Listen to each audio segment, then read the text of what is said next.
जिनके साथ ये घटनाएं घटी उसकी वास्तविकता उन्हीं तक सीमित है। भूत प्रेतों और असामान्य विषयों के होने पर चैनल कोई दावा नहीं करता और ना ही प्रोत्साहन करता है। समय एक ऐसी पहेली है जिसका जवाब हम अभी तक नहीं खोज पाए हैं। समय क्या है? कभी तो दिन मिनटों में बीत जाता है और कभी कुछ मिनट दिनों से भी लंबे लगते हैं। कुछ वाकये तो ऐसे होते हैं जहां समय वाकई रुक जाता है। हैरान करने वाली बात है ना? पर आज मैं कुछ ऐसा ही अजीब वाकया लेकर आया हूं जिसे सुनकर शायद आपको अपने कानों पर यकीन न हो।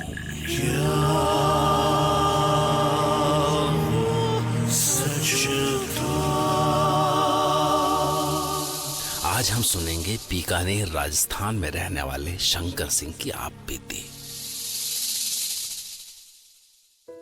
ये एक ऐसा सच है जिसके साथ मैं आज भी जी रहा हूं। बात तब की है जब मैं 14 साल का था। हम बीकानेर के पास के एक गांव में रहते थे।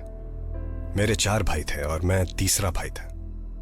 तब राजस्थान के उन इलाकों में चाइल्ड मैरिज आम बात थी। मेरे सारे भाइयों की 13 साल में शादी हो गई थी। जब मैं 14 का हुआ तो मेरे पिताजी ने पड़ोस गांव के अपने दोस्त की बेटी बिनती से मेरी शादी करवा दी। बिनती और मैं बचपन से एक दूसरे को जानते थे। वो मुझे काफी पसंद करती थी। हमारे घर वालों को भी यह बात पता थी और यह तय हुआ कि 4 साल बाद जब बिनती 17 की हो जाएगी तब वो मेरे साथ आकर रहेगी। पर शादी के 1 साल बाद ही एक एक्सीडेंट में बिनती की मौत हो गई। उस समय इस बात से मैं काफी टूट गया था, पर वक्त के साथ वो घाव भी भर गया और बिनती सिर्फ मेरी यादों में रह गई। फिर जब मैं 24 का हुआ तो मैंने अपनी कॉलेज की दोस्त नेहा से शादी कर ली और हम बीकानेर रहने आ गए। पर मुझे नहीं पता था कि मैं जिन चीजों को भूल चुका था वो मुझे नहीं भूल पाई थी। तुमने इतनी दूर शहर से घर क्यों लिया? तुम तो चले जाओगे काम पर और मैं अकेले पता नहीं क्या करूंगी। बस आधे घंटे और। तुम एक बार घर तो देखो, बहुत अच्छा है, शहर से दूर और शांत। वो देखो बस पहुंच ही गए। नेहा पता नहीं क्यों पर इस नए घर को लेके थोड़ा परेशान थी। शायद सुनसान था इसलिए, या फिर वो अकेले रहने से डर रही थी, क्योंकि जैसे ही हम घर पहुंचे उसका मुंह उतर गया। हाँ? शंकर, ये तो... अरे देख के नेहा, ये घर काफी टाइम से बंद था। पर अंदर से तो साफ है। फिर कोई खिड़की शायद खुली रह गई होगी। तुम परेशान क्यों हो रही हो? पर घर अच्छा है ना? नेहा को किसी तरह मैंने घर पे रहने के लिए मना लिया। हम घर में आए ही थे कि 1 घंटे बाद एक 13-14 साल की लड़की घर पे आई। मैं उस वक्त ऊपर के कमरे में था। मैंने उसका चेहरा नहीं देखा। 1 मिनट, आती हूँ। कौन हो तुम? वो दीदी, मैं इधर ही रहती हूँ। वो आप लोगों को आते देखा तो पूछने आ गई। आपको घर में साफ सफाई करने के लिए कोई चाहिए? हाँ हाँ ठीक है। नाम क्या है तुम्हारा? जी, सुनीता। तुम यहीं पास में रहती हो? जी। कौन है नेहा? कोई नहीं, एक लड़की है। बाई का काम पूछने आई है। मैं बात कर रही हूँ, रुको। देख, महीने के 1000 रुपए दूंगी, चलेगा? ठीक है। ठीक है ठीक है। चलो फिर अभी से आ जाओ। उस लड़की में कुछ तो अजीब सी बात थी। वो जब देखती थी तो लगता था जैसे वो आपके भीतर झांक रही हो। मैं घर को ठीक करने में लगा हुआ था। नेहा भी अपने काम में लगी थी। हम आसपास किसी को नहीं जानते थे। नेहा, सुनो, मैं जरा बाहर से कुछ सामान लेके आता हूँ। हाँ ठीक है। वैसे भी ये तो है घर में मेरे साथ, तुम हो आओ। मैं बस थोड़ी देर के लिए ही बाहर गया, पर जैसे ही मैं थोड़ा दूर गया था कि अचानक से तेज बारिश शुरू हो गई और मैं वहीं अटक गया। पर जब मैं घर पहुंचा तो मैंने देखा... नेहा, ये क्या कर रही हो? मैंने देखा कि नेहा घर के बीच में पंखे से एक दुपट्टा बांध के सुसाइड करने की कोशिश कर रही है। वो देखते ही मेरी हालत खराब हो गई। मैं सब कुछ फेंक के उसकी तरफ भागा। मैं चिल्ला रहा था, पर जैसे उसे मेरी आवाज सुनाई ही नहीं दे रही हो। मैं नेहा तक पहुंचा ही था कि उसने पैरों से चेयर गिरा दी। मैंने तुरंत उसे पैर से पकड़ लिया।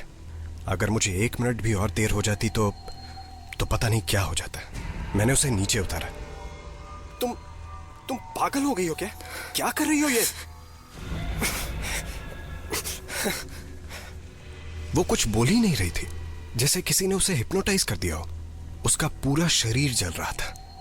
नेहा, बोलो। वो बुला रही है। उसने बोला है कि वो... कौन बुला रही है? किसने क्या बोला? और वो नौकरानी कहाँ गई?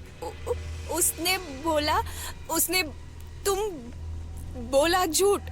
नेहा उसके बाद बेहोश हो गई। मैंने तुरंत उसके मुंह पे पानी डाला तो वो ऐसे उठी जैसे न जाने कब से सो रही हो। और हैरानी की बात तो ये थी कि उसे कुछ याद भी नहीं था। वो बहुत कमजोर और बीमार लग रही थी। मैंने उसे बताना जरूरी नहीं समझा कि अभी क्या हुआ था। मुझे लगा वो डर जाएगी। हमें कुछ समझ नहीं आ रहा था कि ये सब क्यों हो रहा है और कौन कर रहा है। उसी रात की बात है। नेहा ऊपर आराम कर रही थी। अचानक से लाइट चली गई और तेज बारिश हो रही थी। मैं नीचे कैंडल लेने गया। शंकर। हाँ रुको, कैंडल ही खोज रहा हूँ। ये पता नहीं लाइट कैसे चली गई। शंकर रुको, मैं भी नीचे आ रही हूँ। नहीं तुम वहीं रुको। मिल गई, 1 सेकंड बस। मैं कैंडल खोज रहा था पर मिल नहीं रही थी और आसपास से अजीब सी आवाजें आ रही थी, जैसे दूर कोई रो रहा हो, पर फिर भी उसके रोने की आवाज साफ आ रही थी। मुझे किसी के चलने की आहट लगी। मैंने कैंडल जलाई और मुझे लगा कि शायद नेहा नीचे आ गई है। रोने की आवाजें तेज हो रही थी। अब थोड़ा थोड़ा डर मुझे भी लग रहा था कि अचानक मुझे दूर किसी के खड़े होने की परछाई दिखी। मुझे लगा शायद नेहा है। कैंडल की रोशनी में इतनी दूर से पहचाना मुश्किल था, तो मैं उसके पास गया। पर पास जाके देखता हूं कि नेहा। उस समय जो देखा वो देख के आज भी दहल जाता हूं। मुझे लगा कि वो नेहा होगी, पर वहां कोई और था। कैंडल की रोशनी में मैं उसे ठीक से देख नहीं पाया, पर उसने मेरा हाथ पकड़ लिया था। उसका हाथ बर्फ से भी ठंडा था। उसकी आवाज आज भी मेरे कानों में गूंजती है। वो शायद सुनीता जैसी लग रही थी। कौन हो तुम? तू चलेगा मेरे साथ, तुझे चलना पड़ेगा। नेहा। तभी अचानक से लाइट आ गई और मेरे सामने कोई नहीं था। बस दूर से किसी के रोने की आवाजें सुनाई दे रही थी। मुझे पसीने आ रहे थे। मुझे तभी ख्याल आया कि नेहा कहाँ है। नेहा? हाँ। कहाँ थी तुम? वो मैं जैसे ही नीचे जाने के लिए आई, कमरे का दरवाजा लॉक हो गया और अंधेरे में मुझे कुछ नहीं दिखाई दिया। लेकिन तुम्हारे हाथ को क्या हुआ? मेरे हाथ को? मेरे हाथ को क्या हुआ? मैंने देखा मेरे हाथ से खून बह रहा था। मुझे पता भी नहीं चला, दर्द भी नहीं हो रहा था। नेहा देख के डर गई। वो तुरंत फर्स्ट एड लेके आई। मुझे कुछ देर तक तो समझ ही नहीं आ रहा था कि हो क्या रहा था। ये कैसे हुआ? लाओ हाथ दो जल्दी। मुझे नहीं पता। मैं वो क्या शंकर? क्या हुआ है बताओ ना। कुछ नहीं, वो गलती से हाथ किसी नुकीली चीज पे लग गया था। दिन के वाक्य के बाद मुझे लगा कि नेहा को यह सब बताना ठीक नहीं है। यहां कुछ तो है, पर अभी बताया तो वो बहुत डर जाएगी। मैंने सोचा आज रात किसी तरह काटते हैं, कल शायद यहां से निकल जाएंगे। उस रात मैं सोया नहीं, बस नेहा के बगल में बैठा रहा। अगले दिन नेहा की तबीयत और खराब होने लगी। उसके उठने की हिम्मत नहीं हो रही थी। मैंने उसे बोला, सुनो, मैं डॉक्टर को बुला लाता हूँ, तुम कमरा बंद करके अंदर ही रहना। नहीं शंकर, मैं ठीक हो जाऊंगी। तुम प्लीज मत जाओ। नेहा, तुम्हारी तबीयत ठीक नहीं है, डॉक्टर को बुलाना जरूरी है। यहाँ पास ही हॉस्पिटल है, मैं बस गया और आया। अच्छा ठीक है, मगर जल्दी आना। और शायद वैसे भी सुनीता आ जाए। आज दिन भर से नहीं आई है ना? नहीं, कोई भी आए तुम दरवाजा मत खोलना। हाँ ठीक है। डॉक्टर तो उस समय नहीं मिला, पर कुछ दवाइयां लेकर मैं घर आया। और जैसे ही मैं घर पहुंचा तो जो मैंने देखा शायद वो कभी नहीं भूल पाऊंगा। घर का दरवाजा खुला हुआ था, जो कि मैं बाहर लॉक करके गया था। मैं तुरंत घर के अंदर भागा। मुझे एक बात 12-13 साल की लड़की दिखी जिसकी शक्ल कुछ जानी पहचानी लग रही थी और उसने नेहा को गले से पकड़ रखा था। मैं घर की तरफ भागा। नेहा, कौन हो तुम? भूल गया मुझे? बिंती? हाँ, मैं बिंती भी और सुनीता भी। तूने मुझे धोखा दिया। पर शंकर, ये तो मर गई थी। मर गई थी, भूली नहीं थी। शंकर से मेरा ब्याह हुआ है, ब्याह। शंकर, बचाओ मुझे। छोड़ो उसे बिंती। तू अब मरेगी, मरेगी तू।